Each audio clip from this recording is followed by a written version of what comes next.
கோமதி நாயகம் கிரியேஷன் நேயர்கள் அனைவருக்கும் அன்பான வணக்கங்கள். நான் கொஞ்ச நாளாக ப்ரோக்ராம் பண்ணலை. அதுக்கு என்ன காரணம்னா, எனக்கு உடம்பு சரியில்லாமல் போச்சு. என்ன பிரச்சனைன்னா, கொஞ்சம் ஓவராக ஆகிட்டேன். அதாவது ஜி தமிழில் ரைட்டர்ஸ் ரூம்னு ஒன்று ரெடி பண்ணாங்க.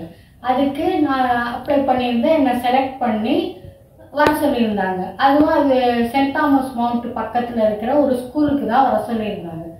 அதுக்கு நான் ரொம்ப கொஞ்சம் ஓவர் இது பண்ணி செய்யும் பொழுது என்னென்னா, ஒரு சின்ன ஆக்சிடெண்ட் ஆகிடுச்சு, விழுந்துட்டேன். அதில் பேக் போன் கொஞ்சம் பேக்கில் விழுந்துட்டேன். அதனால கொஞ்ச நாள் கொஞ்சம் பெட் ரிட்டனாக இருக்க வேண்டியதாக போச்சு. ஸோ அதுக்கப்புறம் திரும்பவும் விடக்கூடாது, நான் அதை மிஸ் பண்ணிட்டேன். பட் எனக்கு அப்போ தான் நான் 9th படிக்கும்போது ஆனுவல் ஹாலிடேஸில் நானும் என்னோட பிரதரு ஃப்ரெண்ட்ஸு எல்லோரும் சேர்ந்து ஒரு மேகசின் தயார் பண்ணோம். அந்த காலத்தில் அது பழக்கம். எங்கள் அண்ணன் கூட 8th படிக்கும்போது அண்ணன் ஃப்ரெண்ட்ஸ் எல்லாம் சேர்ந்து மேகசின் வெளியிட்டாங்க. அதே மாதிரி நாங்களும் ஒரு மேகசின் ஆனுவல் லீவில் ரெடி பண்ணுறது வழக்கம். அப்போ ரெடி பண்ணோம். அந்த ஒரு புத்தகம் மழைத்துளி. அந்த 9th ஆனுவல் லீவில் நான் ரெடி பண்ண புத்தகம் அப்போ சும்மா இருக்கும்போது கையில் கிடச்சிது. பத்திரமா வச்சுருப்பேன் நான் எல்லாத்தையுமே. கையில் கிடச்சிது. அப்போ அதில் ஒரு கதையை படித்தப்போ எனக்கே ரொம்ப ஆச்சரியமாக இருந்துச்சு. 9th ஸ்டாண்டர்ட் அப்படிங்கும்போது ஒரு 14-15 வயசு இருக்கும். அப்போவே நம்ம கதையை எப்படி எழுதணும், வாழ்க்கையில் இவ்வளவு கட்டங்கள் தாண்டின பிறகு எனக்கு அந்த ஒரு எண்ணம் வருது. என்ன எண்ணம் அப்படின்னா, அடுத்த பிறவி மனுஷனா பிறக்கவே கூடாது அப்படின்னு. ஆனால் நான் 9th அந்த கதை எழுதியிருக்கேன்னு படிக்கும்போது எனக்கே என்னை குறித்து ஆச்சரியமாக இருக்குது. உங்களுக்கும் அந்த கதை என்ன அப்படின்னு முதல்ல மேகசின் பேர் காட்டுறேன்.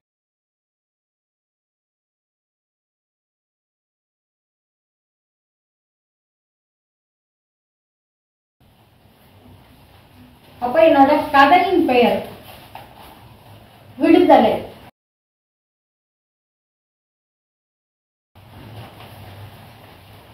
இந்த விடுதலை அப்போ நான் 9th படிக்கும்போது லீவில் என்ன எழுதியிருக்கிறேன் அப்படிங்கிறத கதையை உங்களுக்கு சுருக்கமாக சொல்லிடுறேன். என்ன அப்படின்னா, 45 வயசான ஒருத்தர் இறந்துடுறாரு. அதாவது ரிட்டையர்ட் ஆகலை, பிள்ளைகளுக்கு கடமையை முடிக்கலை, அதெல்லாம் இல்லை, இறந்துடுறாரு. அப்போ அந்த பாடி இருக்குது. எல்லாரும் சுற்றி ரொம்ப வருத்தப்படுறாங்க. 5-6 பிள்ளைங்க இருக்குது, நீ உன் கடமையை முடிக்காமல் போயிட்டியே அப்படின்னு. சிலர்லாம் ரிட்டையர்டு கூட ஆகலை, எதையும் நீ அனுபவிக்கலை, பிள்ளைகள் கல்யாணம் பண்ணி பார்த்து அனுபவிக்கலை அப்படின்லாம் வரிசையாக அழுதுட்டு இருக்கிறாங்க. அப்போ இந்த ஆன்மா மேலே அப்படியே சுற்றி வருது. கொஞ்ச நேரம் சுற்றி வரும் அப்படின்ட்டு சொல்லுவாங்க. ஸோ என் மனசில் அது பதிஞ்சிருக்கு, கதையில் எழுதியிருக்கிறேன். சுற்றி அது நினைக்குது, இனிமே தானே நான் சந்தோஷமாக இருக்க போகிறேன். மனுஷனாக இருந்து இத்தனை ஆண்டுகள் மனுஷனாக இருந்து இந்த மனுஷ உடல்ல இருந்து நான் எவ்வளவு கஷ்டப்பட்டேன் அப்படின்னு நினச்சி பார்க்குது. நினச்சி பார்த்துட்டு அது என்ன சொல்லுது, இப்போ நான் சந்தோஷமாக இருக்கேன் அப்படின்ட்டு. அதுக்குள்ளே இந்த ஆன்மாக்கு உள்ளே இருக்கிற பழைய நினைவுகள் போயிடுது. அப்போ அது என்ன நினைக்குது, சரி நம்ம அடுத்த ஜென்மத்தில் பறவையாக பிறக்க போகிறோம், அப்படியே எந்த கவலையும் இல்லாமல் பறந்து பறந்து பறந்து உரம் முழுக்க சுற்றி சந்தோஷமாக இருக்க போகிறோம் அப்படின்னு நினைக்குது. அப்படின்னு நினச்சிட்டு அந்த ஆன்மா அப்படியே போகுது நட்சத்திரத்தை உரசிட்டு போகுது அப்படின்னு நான் எழுதியிருக்கேன் என் கற்பனையில். போகும் பொழுது அது நினைக்குது, ஆமாம் நம்ம பறவையாக பிறந்துருவோம், அதுக்கடுத்த ஜென்மம் பூவாக பிறப்போம், பூவாக பிறந்தா ஒரு நாள் வாழ்க்கை தானே, அது ரொம்ப சந்தோஷமாக இருக்கும், நம்ம அழகாக இருப்போம், எல்லாரும் நம்மளை ரசிப்பாங்க அப்படின்னு நினைக்குது. அப்போ தான் அதுக்கு தோணுது, ஐயோ பூவை யாராவது பறிச்சுட்டா, இந்த போன மனுஷங்க பூவை கூட விட்டு வைக்க மாட்டாங்க, பறிச்சுட்டா சச்ச நம்ம அதெல்லாம் நினைக்கக்கூடாது, அடுத்தது பறவையாக பிறந்து சந்தோஷமாக இருக்க போகிறோம் அப்படின்னு சொல்லி அது பாட்டுக்கு போயிட்டுருக்கு அப்படின்னு கதையை முடிச்சுட்டேன். இப்போ இந்த கதையை அதனால ஏன் சொல்ல வரேன்னா, இப்போவும் எனக்கு என்ன தோணுது அப்படின்னா, கண்டிப்பாக அடுத்த ஜென்மத்தில் மனுஷியா மனுஷ ஜென்மமே வேண்டாம் சாமி அப்படின்னு தான் இப்போவும் எனக்கு தோணுது.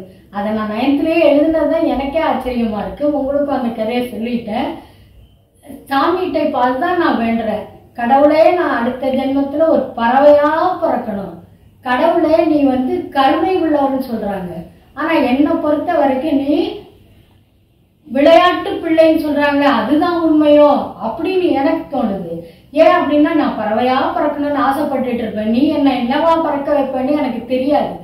ஆனா ஒன்னே ஒண்ணு கேட்டுக்கிறேன், தயவு செய்து மனுஷனா பறக்க வச்சிடாத. அப்புறம் நீ குசும்பு பிடிச்சவன்.